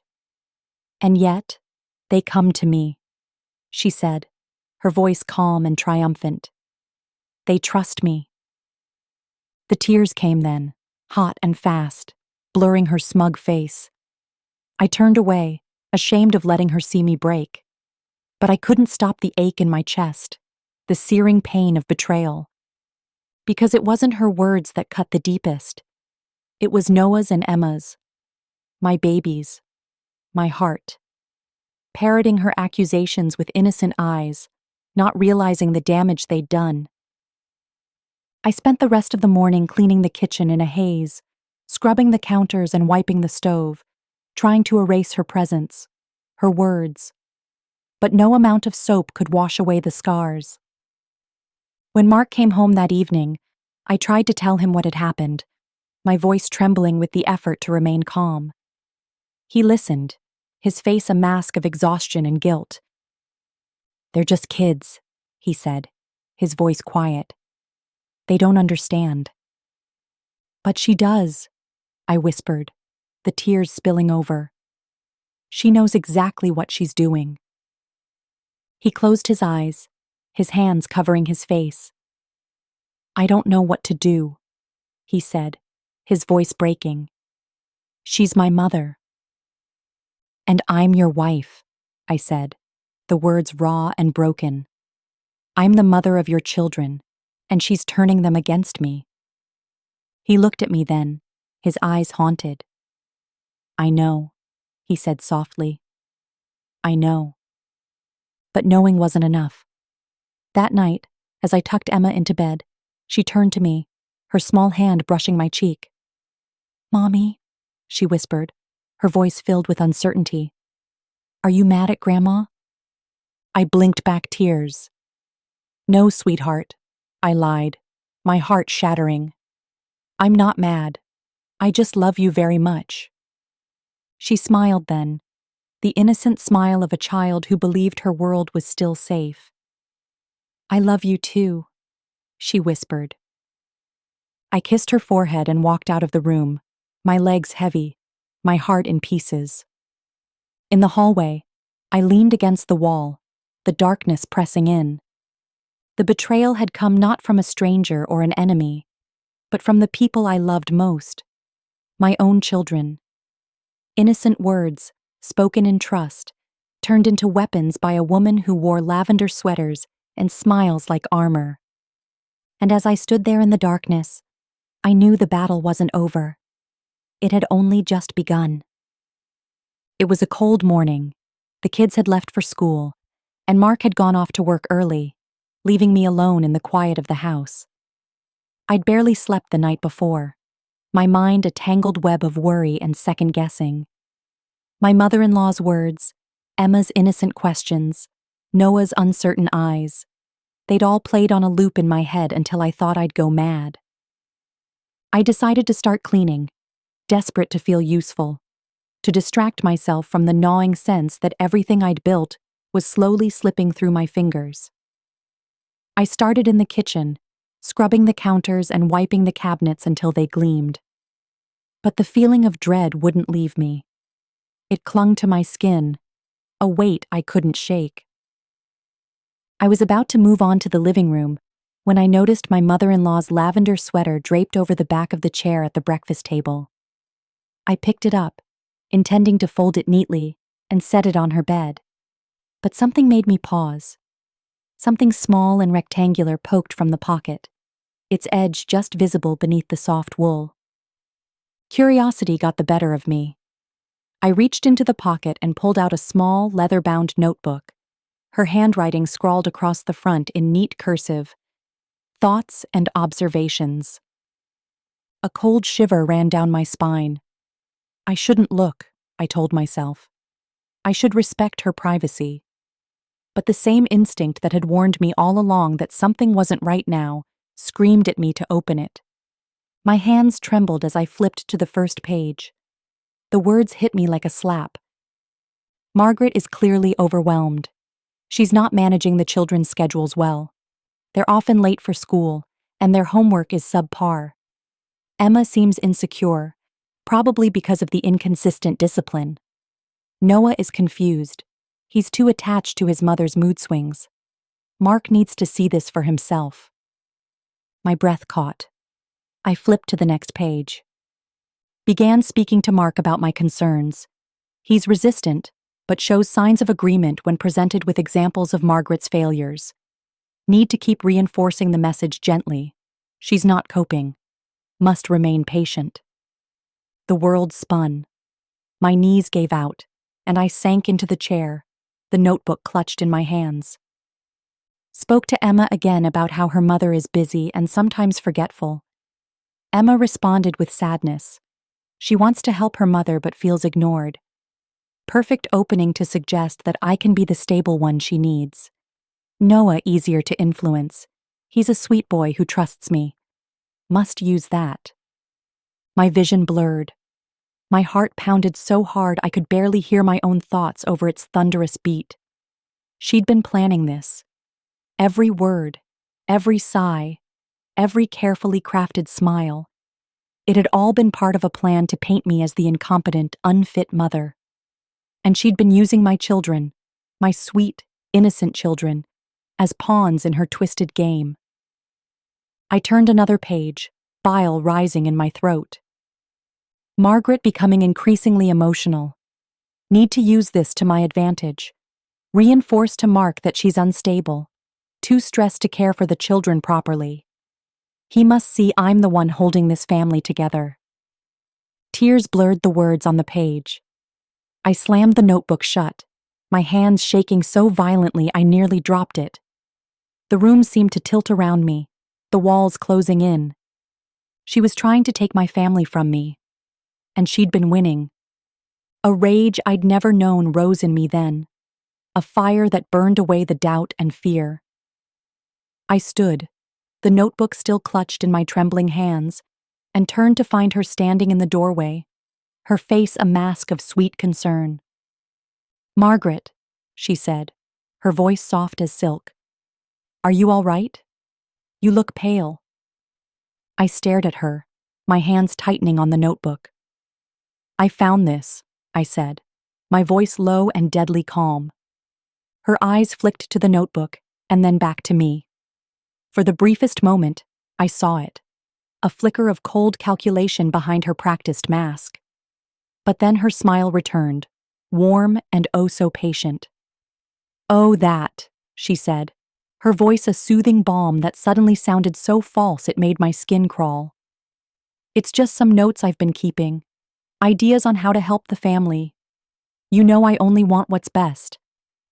I let out a laugh, sharp and bitter. "You're a liar," I spat. "This is a roadmap to tearing me down. You've been poisoning Mark against me. You've been turning my children into weapons." Her smile faltered, just slightly, but she recovered quickly, her eyes wide with feigned innocence. "Margaret, I think you're overreacting. You've always been so emotional." "Don't!" I hissed, my hands shaking. "Don't you dare!" Her mouth snapped shut, her lips pressed into a thin line. I stood there, the notebook a testament to every betrayal, every whispered word meant to erode my place in this family. "I will not let you win," I said, my voice trembling but fierce. "You've underestimated me. I've let you walk all over me, but that ends now." She lifted her chin, her eyes cold and defiant. "You're unstable," she said, her voice low. "Mark will see that now." A sob rose in my chest, but I swallowed it down. "We'll see," I whispered, "because I'm done playing your games. I'm done letting you use my children, my husband, my home. I will fight you, and I will win." She said nothing, but her eyes spoke volumes, cold and hard as stone. I turned and walked away, my legs shaking, my heart hammering. In the quiet of my bedroom, I sank to the floor, the notebook open in my lap. Every word was a weapon she'd wielded against me, but now it was my armor, my proof.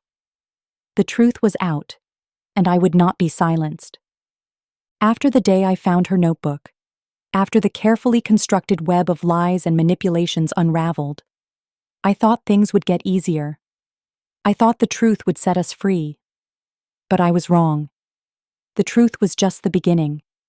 It was one thing to discover the betrayal, and another to rebuild what had been broken. And what hurt most was how deeply her poison had sunk into my children's hearts. Noah and Emma were my world, my reason for every sleepless night, every scraped knee bandaged, every bedtime story told in the dark. And yet, every time they looked at me now, I saw the hesitation, the shadows of doubt she had planted. It wasn't outright rejection, but something quieter, more insidious, a look that said, "Who are you really? And can I trust you?" I couldn't blame them. She'd been their confidant, their champion, the one who whispered that Mommy was too busy, too tired, too emotional, that Mommy wasn't enough. And I had let it happen. Every time I'd turned away, every time I'd let her help, I'd given her the chance to wedge herself deeper into their hearts. I knew I had to start small. One morning, I found Emma in her room, her small hands brushing her doll's hair with careful concentration. I watched her from the doorway, trying to remember the last time I'd really seen her, not just rushed past her in the swirl of chores and obligations. "Emma," I said, my voice soft, afraid to spook her. She looked up, her eyes wary.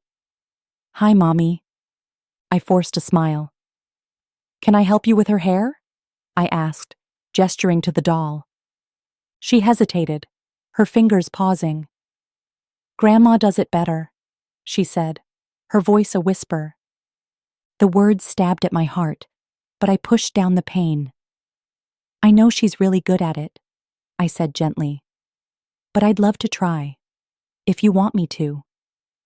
She looked at me for a long time, her blue eyes so much like Mark's, filled with questions. Slowly, she handed me the doll. "Okay," she said, so quietly I almost didn't hear. I sat on the floor beside her, carefully smoothing the doll's tangled hair. My hands shook as I worked, every motion a prayer that she'd see me, really see me, again. "You know," I said softly, "when you were a baby, I used to braid your hair every morning before preschool. You'd giggle every time I tickled your neck by accident." Emma's lips twitched, a ghost of a smile. "You did?" "I did," I whispered. "And you'd always say, 'Mommy, you're the best hair fixer in the whole world.'" She giggled then, a sound that cracked something open in my chest. I finished the braid and tied it with a small pink ribbon. "There," I said. "What do you think?" She turned the doll over in her hands, studying the braid. Then she looked up at me, eyes soft. "It's pretty," she said. "Just like you," I said, pulling her into a hug. She clung to me, and in that moment, I felt a small piece of trust begin to mend. But Noah was harder. My sweet boy, always so eager to please, had taken her words to heart in a way that made him brittle and guarded. Every time I reached for him, he seemed to pull away, as if he wasn't sure I was safe. One evening, after Mark had gone to bed, I found Noah in the living room, his backpack open and books scattered around him.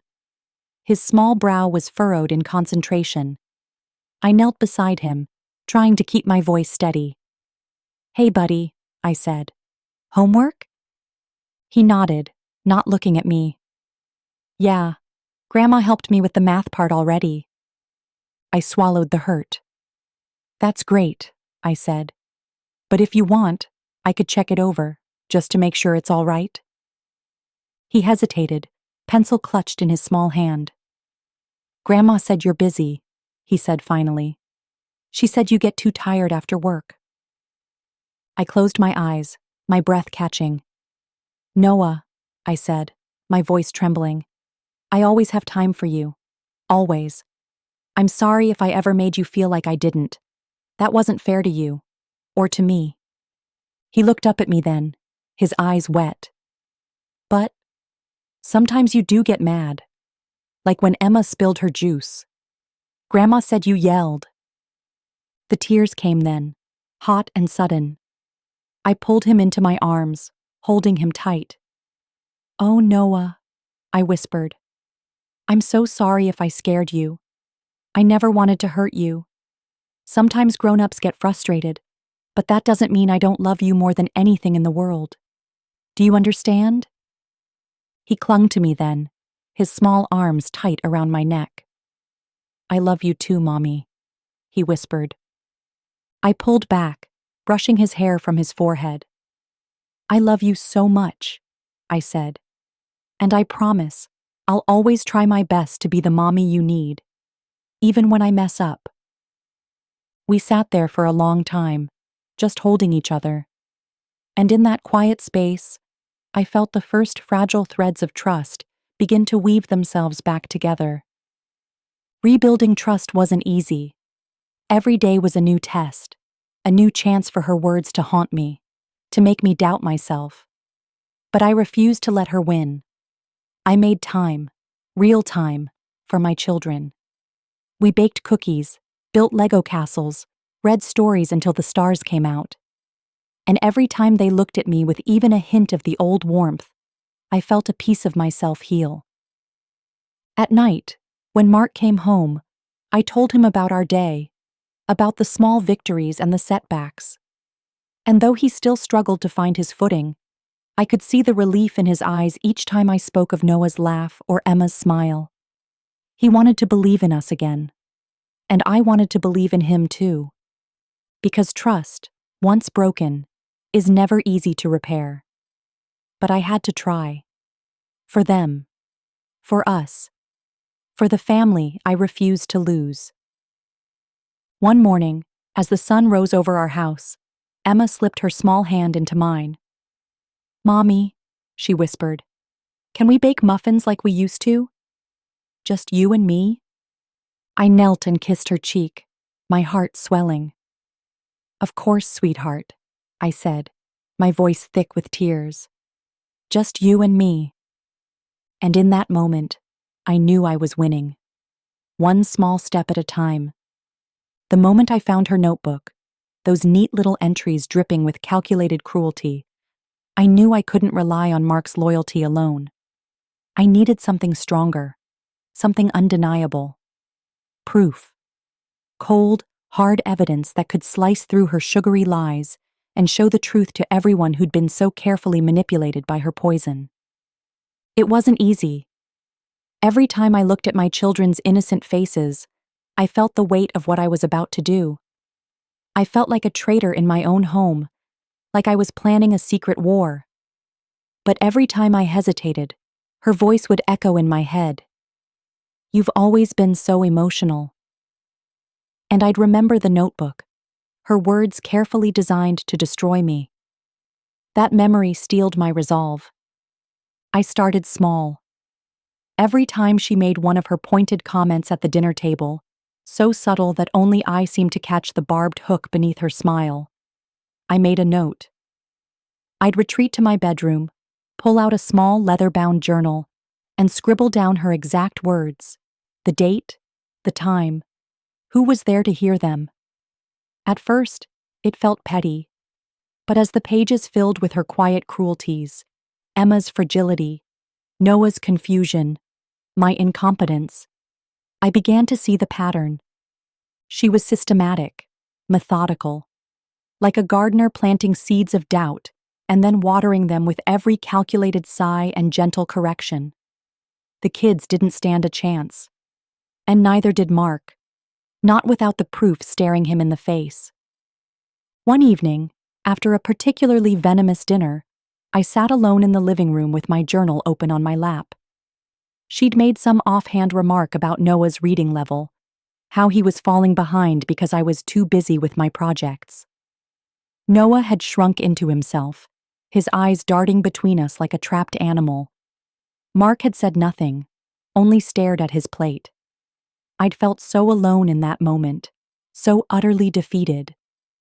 But later, in the quiet of the house, the words I'd written felt like armor. I realized then that I needed more than my own memory. I needed to show Mark, and anyone else who doubted me, that this wasn't just a matter of my feelings. It was a campaign. A deliberate attempt to undermine me as a mother, as a wife, as a person. So I started recording. A small voice recorder, hidden in my apron pocket or nestled between cookbooks on the kitchen counter. I felt a pang of guilt every time I pressed that button, like I was spying on my own family. But then I'd hear her voice, so sweet and measured, telling Emma that, "Mommy is just very busy, dear," and that, sometimes when mommies are too busy, grandmas have to help. And I knew I was right to do it. I listened to the recordings at night, headphones pressed to my ears, every word like a fresh wound. But in those quiet hours, I heard something else too. I heard the way her voice sharpened when I left the room, the way she twisted my children's love into a weapon. I heard the small hesitations in Emma's voice, the confusion in Noah's. I heard Mark's sighs, the weariness, the uncertainty. And I knew that, given the chance, I could piece it all together, show him what she'd done. I started cataloging everything. I saved every note she left me on the fridge. "Margaret, please remember to pack Noah's lunch properly tomorrow." And every text message that dripped with condescension. "Just checking to see if you remembered Emma's recital this time." I photographed the torn homework pages she'd helped Noah with, pages now covered in corrections and red ink. Every scrap of evidence went into a folder in the back of my closet, a place she'd never dare to look. It wasn't just about protecting myself anymore. It was about protecting my children from her manipulation. About showing Mark that the woman he'd always seen as the perfect mother was something else entirely. I needed him to see that she wasn't helping us. She was trying to replace me. One night, after Mark had fallen asleep, I sat at the kitchen table, the overhead light casting harsh shadows across my notes. I spread out the evidence, pages of quotes, recordings, screenshots of text messages, and felt the weight of it all. My hands trembled as I organized it, page by page, moment by moment. Every tear I'd shed, every time I doubted myself, every time I'd heard my children's voices echoing her words. It was all here, laid bare. When I finally looked up from the table, I felt a strange sense of calm. For the first time in months, I wasn't at her mercy.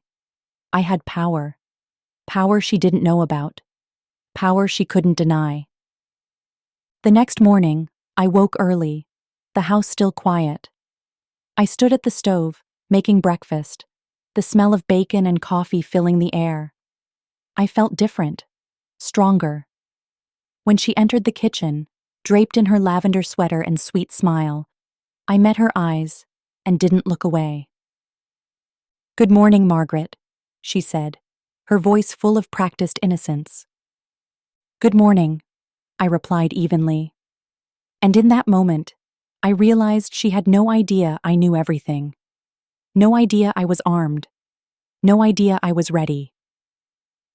Later that day, after the kids had gone to bed, I sat with Mark in the living room. My hands were cold as I handed him the folder. He looked at me, his eyes tired, and I saw the man I'd married, the man I still loved. "What's this?" he asked. "Proof," I whispered. "Proof that she's been trying to destroy me. Destroy us." He hesitated, but when he saw the tremble in my hands, he took the folder and began to read. I watched his face shift from confusion to disbelief to anger. And when he looked up at me, tears filled his eyes. "Oh God," he breathed. "Margaret, I'm so sorry." I reached for his hand, squeezing it tight. "We can fix this," I said, my voice strong, my heart pounding with the certainty of it. "But we have to do it together." He nodded, his eyes fierce. "We will," he said. "I promise." And in that moment, I knew I wasn't alone anymore. The power of proof had set me free. It was a Tuesday afternoon that marked the beginning of the end, though at the time, I didn't realize it. The kids were at school, and Mark was stuck in a marathon meeting downtown. I'd spent the morning straightening the house, my mind racing with every word from her notebook, every cold smile, every manufactured sigh. The folder of proof sat on the kitchen counter like a silent witness, each page a testament to the war I hadn't asked for, but could no longer avoid. My mother-in-law was in the sunroom, her knitting needles clicking away like a metronome. She always chose that spot, the one with the best light and the widest view of the yard, as if she needed to keep watch over everything, including me. I stood just outside the doorway, my heart pounding so hard I wondered if she could hear it. "Margaret," she called without looking up, her tone soft and syrupy. "Did you remember to pick up Emma's recital dress from the cleaners? You know how important it is for her to feel confident." I took a deep breath, steadying the tremble in my hands. "Yes, I picked it up," I said. "It's hanging in her closet." She looked up then, her smile just wide enough to show her teeth. "Good," she said. "I know things slip your mind sometimes. That's why I try to help." I stepped into the sunroom, the afternoon light filtering through the lace curtains. "Actually," I said, my voice calm but cold, "I wanted to talk to you about that. About all the ways you've been helping." Her knitting needles paused mid-stitch. "Oh?" she said, her eyes wide with faux innocence. "Whatever do you mean?" I crossed my arms, grounding myself. "I mean the way you've been talking to Emma and Noah. The way you've made them question whether I love them. The way you've whispered doubts into Mark's ear." My voice sharpened. "I know exactly what you've been doing." Her lips parted, just slightly, the mask slipping for a heartbeat before she caught it. "Margaret," she began, her voice trembling, "I think you're overreacting. You've always been so sensitive."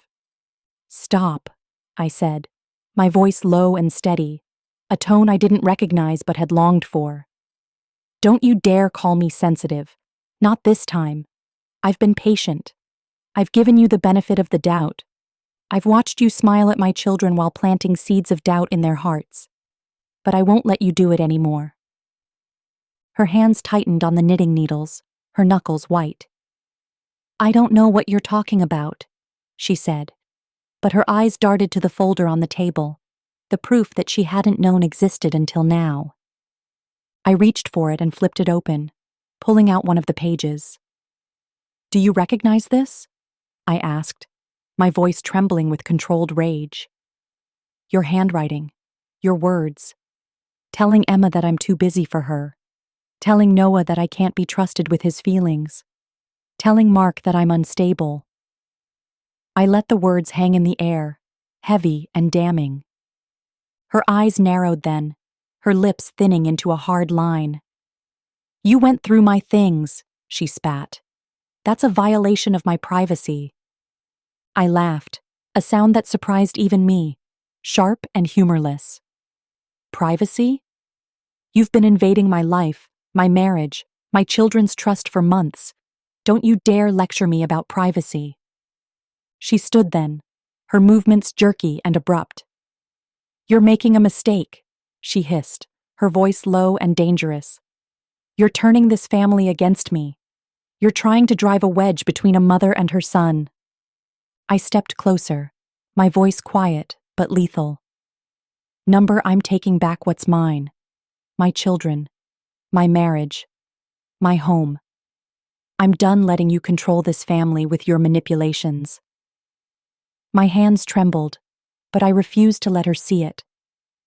"And I'm done letting you use your age and your sweet little size to hide the truth. I see you now. I see exactly who you are." For a moment, the mask fell away completely. Her face twisted into something cold and ugly, a sneer of pure disdain. "You think you've won?" she spat. "You think Mark will choose you over me? I raised him. I know him better than you ever will. He'll see through your lies." I drew in a slow, steadying breath. "This isn't about choosing sides," I said. "It's about the truth. And I have it. In your own words." I gestured to the folder. "I don't need to manipulate him. I don't need to lie.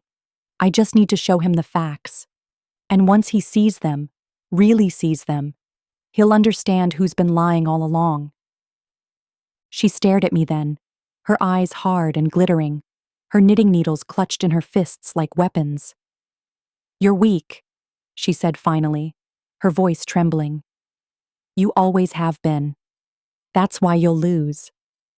I shook my head, a calm settling over me like a protective shield. "Not this time," I said softly. "This time, I'm stronger than you could ever imagine." The sound of the front door opening echoed through the house, and Mark's voice called out, "I'm home!" He stepped into the sunroom, his brow furrowed as he took in the scene. "What's going on?" I turned to him, my voice steady. "Ask her, Mark," I said. "Ask her what she's been doing. Ask her what she's written in her notebook." I met his eyes. "You deserve to know the truth." He looked between us, his eyes wide with confusion and pain. "Mom?" he asked, his voice breaking. For the first time, her mask slipped completely. She faltered, her lips parting, but no words came out.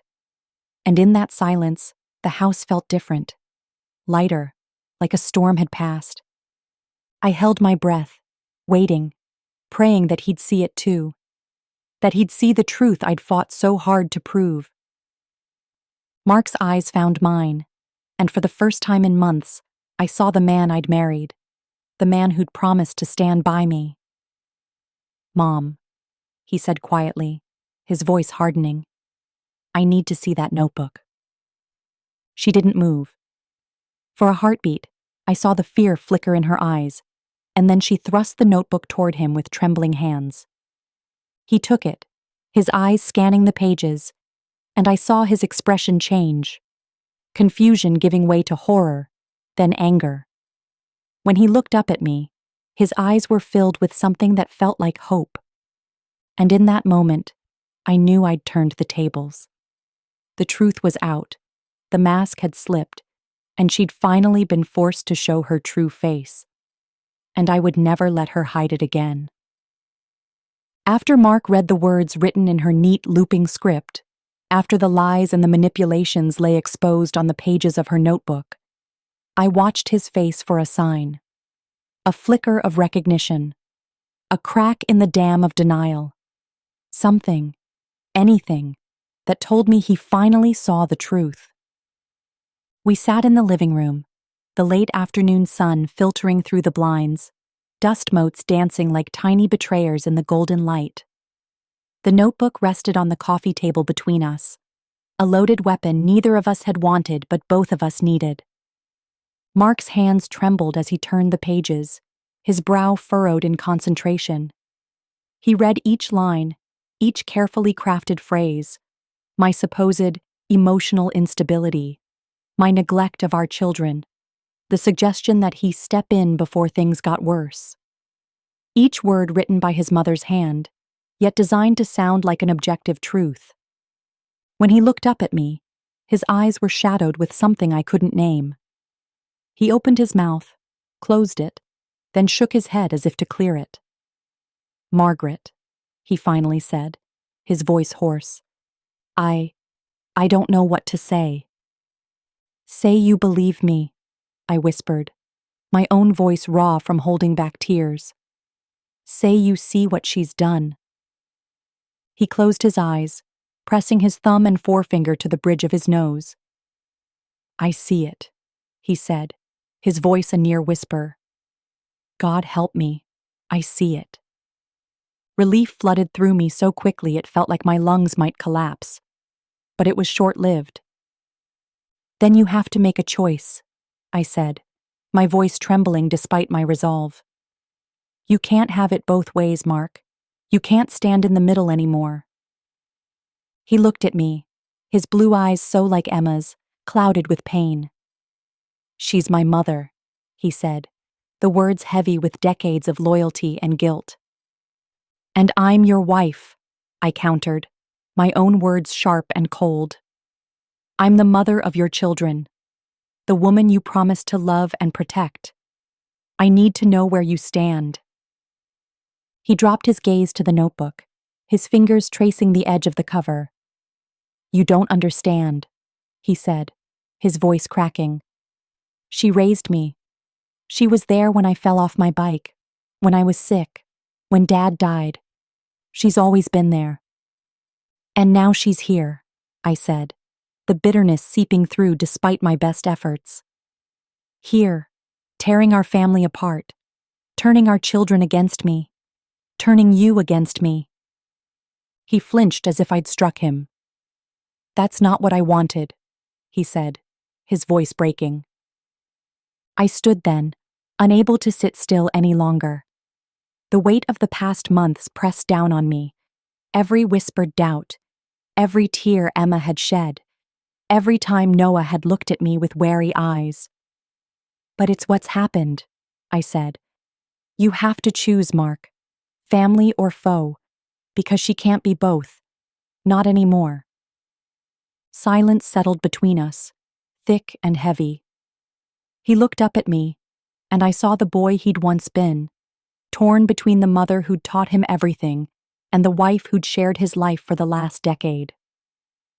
"I don't want to lose either of you," he said, his voice so quiet I almost missed it. "But you already have," I said, my own voice barely above a whisper.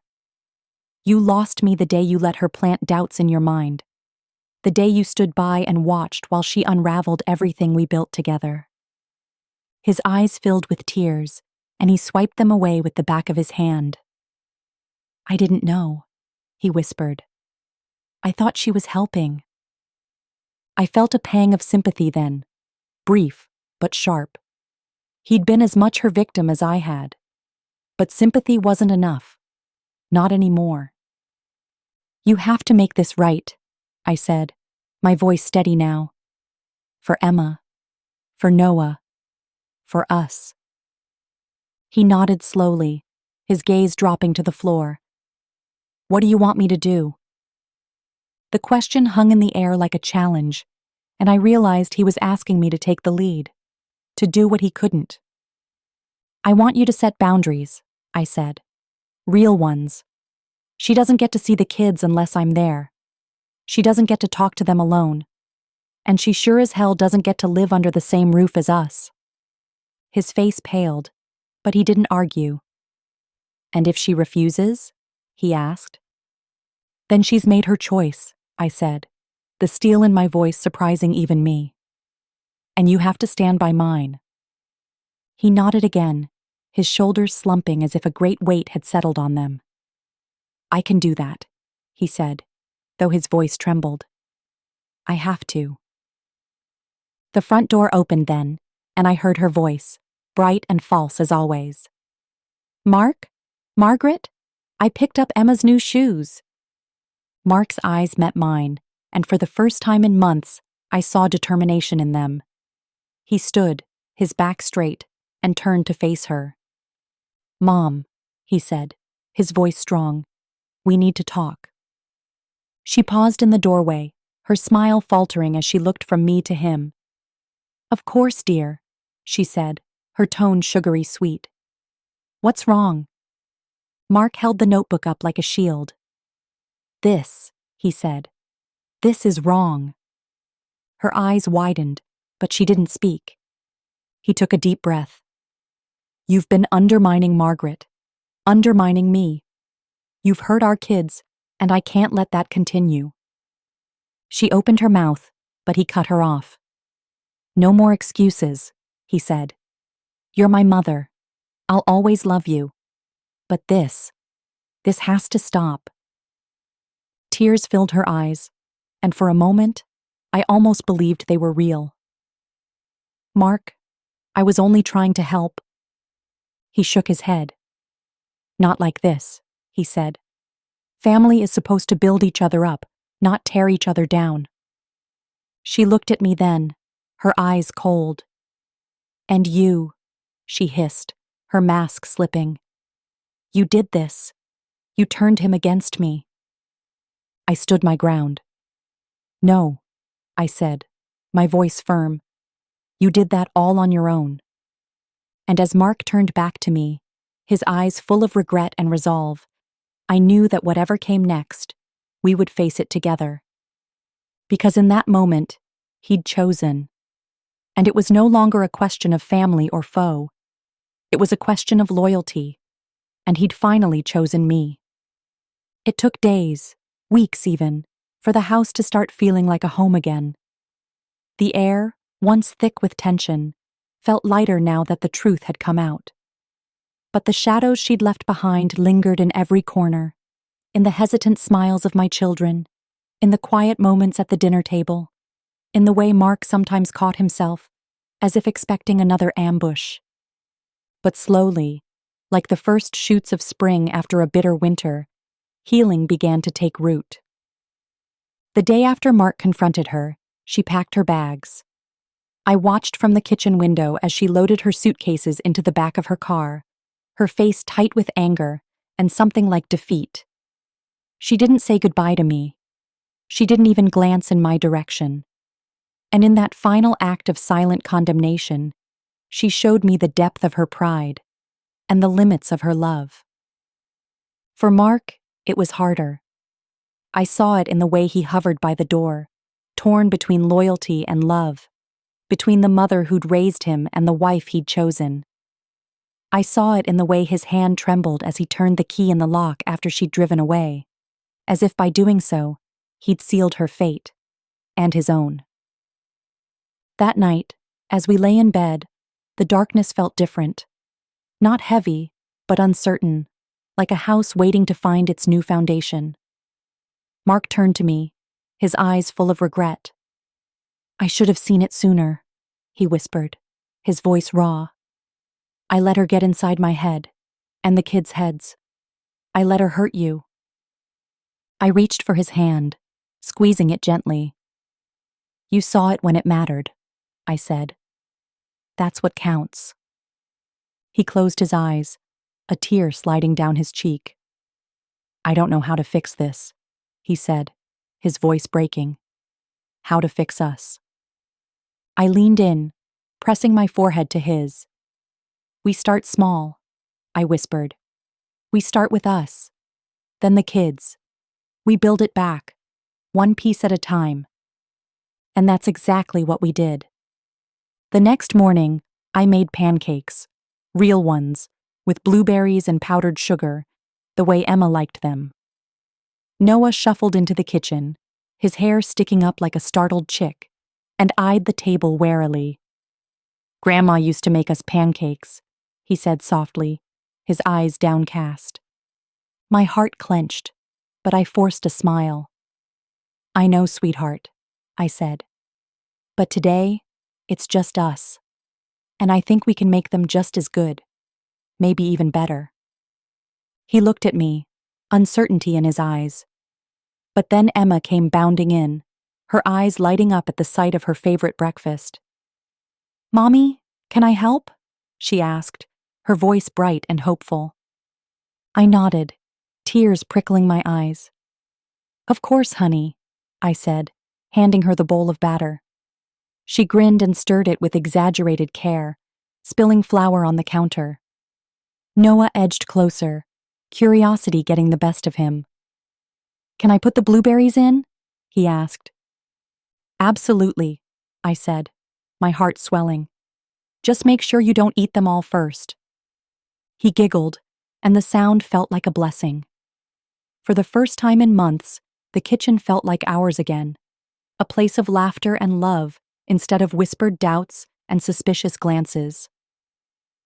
Later that day, Mark and I sat with the kids in the living room, the sun streaming through the windows. He cleared his throat, his eyes serious. "Noah, Emma," he began. "We need to talk about Grandma." Emma's face fell. "Is she mad at us?" she asked, her voice small. Mark shook his head, his voice gentle. "No, sweetheart, she's not mad at you. But sometimes grown-ups make mistakes. Grandma tried to help in her own way, but she ended up hurting Mommy. And you too, without meaning to." Noah's eyes widened. "But she told us Mommy was too busy for us." Mark's voice broke then, but he kept going. "She was wrong to say that," he said firmly. "Your Mommy loves you more than anything. She always has. And I made a mistake too, by not seeing what was really happening." I squeezed his hand, my heart aching for all of us. "We're going to work on this together," I said. "We're going to make sure you always know how much we love you." Emma crawled into my lap, her small arms wrapping around my neck. "I love you too, Mommy," she whispered. Noah leaned against Mark, his eyes solemn. "Me too," he said. It wasn't a magic fix. The scars ran deep, and there were still moments when Emma asked if Grandma would visit again, or when Noah hesitated before telling me about his day, when I felt the tremor of old fears. But every time, I reminded myself, and them, that this was our home, our family, and we were stronger now. Mark and I started seeing a counselor, someone who helped us talk through the guilt and the hurt, someone who helped us find our way back to each other. It wasn't easy, and there were nights when the anger flared, and the pain felt too big to hold. But every morning, we chose to try again. One evening, after the kids had gone to bed, Mark sat beside me on the porch swing, the air warm with the promise of summer. He took my hand, his thumb brushing my knuckles. "I know I let you down," he said, his voice low. "I let her divide us. But I'm here now. I'm not leaving. I'll spend the rest of my life making this right."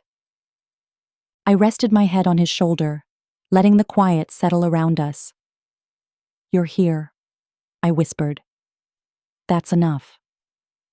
Because in the end, a house isn't just walls and a roof. It's the people who fill it, the love they share, the trust they build. And though she had tried to divide us, to poison the very air we breathed, we had survived. We were still standing, still together. A house divided no more. A family on the mend. And for the first time in what felt like forever, I believed that we were going to be okay. In the quiet that followed the storm, I finally had a chance to breathe, to really see what had become of me. For months, maybe even years, I'd been shrinking my voice, my heart, my sense of self, to make room for everyone else's comfort. I'd let her voice drown out mine, her opinions overshadow my truths, and I'd nearly let her win. But I hadn't, because somewhere inside me, beneath the worry and the guilt and the endless striving to be good enough, there was a core that refused to break.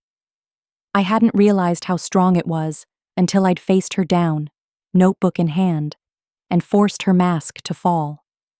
Until I'd watched Mark read her words and finally see me.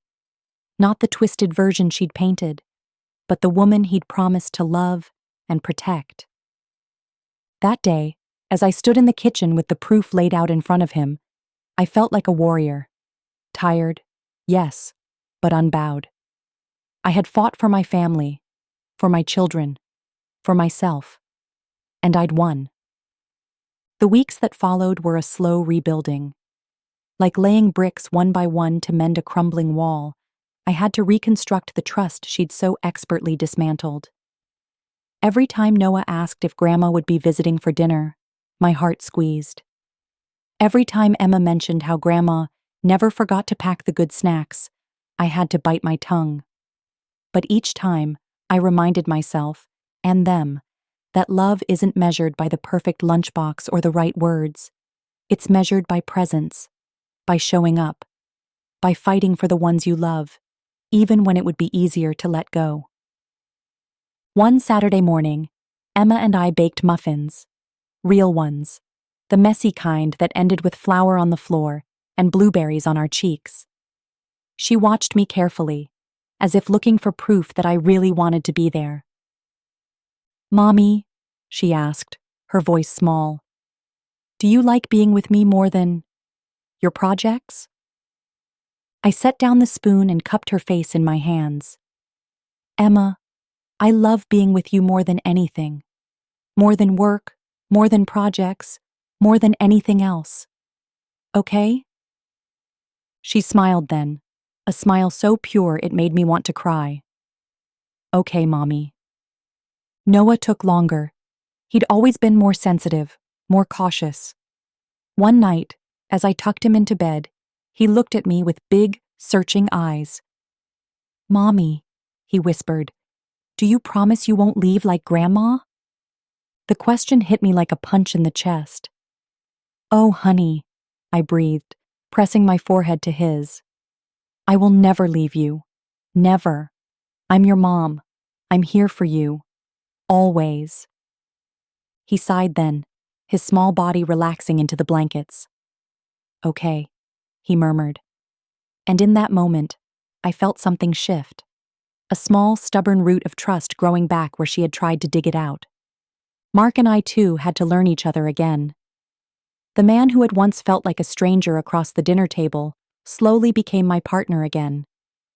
We went for walks after dinner, sometimes in silence, sometimes talking about everything and nothing. He listened to me, really listened, in a way he hadn't for months. And I learned to forgive him, even though part of me still hurt. Because forgiveness isn't a gift for the person who hurt you. It's a gift you give yourself, a way to heal the wounds that no one else can see. One night, as we sat on the porch, the sun dipping below the horizon, Mark took my hand. "You're stronger than I ever realized," he said, his voice rough with emotion. "You held us together when I couldn't. You fought for us when I didn't even see there was a fight." I squeezed his hand, my own eyes filling with tears. "I didn't feel strong," I admitted. "Most days I felt like I was drowning." He shook his head. "But you didn't let it beat you. You didn't let her beat you." And that's when I realized the truth. I wasn't the same woman I'd been before she moved in, before she turned my world upside down. I'd become someone stronger, someone who could stand in the sunroom, voice trembling, and tell the truth even when it felt like my world might fall apart. Someone who could look her children in the eyes and promise that I would never leave them. Someone who could face her husband with proof and pain and still choose to forgive. I'd become a warrior. Not the kind with swords and shields, but the kind who fights with love. The kind who fights with truth. The kind who refuses to let anyone else define her worth. The house felt different now. Warmer. Calmer. A place where laughter felt safe again. Where the shadows didn't linger in every corner. Where Emma's giggles could echo through the halls without fear of being silenced. Where Noah could build his Lego towers without wondering if he was too attached to me. And every time I walked through those rooms, I carried a quiet pride. Because I'd fought for this house. I'd fought for this family. And I'd fought for myself. One evening, As I tucked Emma and Noah into bed, Emma looked up at me with her sleepy eyes and whispered, "Mommy, you're like a superhero." I smiled, my heart full. "Maybe I am," I said, kissing her forehead. "Maybe I am." As I closed their door and leaned against the hallway wall, I let myself breathe, really breathe, for the first time in a long time. The battles weren't over. There would still be days when doubt crept in, when old scars ached, when I'd hear her voice in my head. But I knew now that I was stronger than I'd ever been. I had faced the darkness, and I had come out the other side. Stronger, wiser, fiercer. The woman who once doubted every word she spoke, who second-guessed every decision, who let someone else's opinions shape her own sense of worth. She was gone. In her place stood a woman who knew that love is worth fighting for.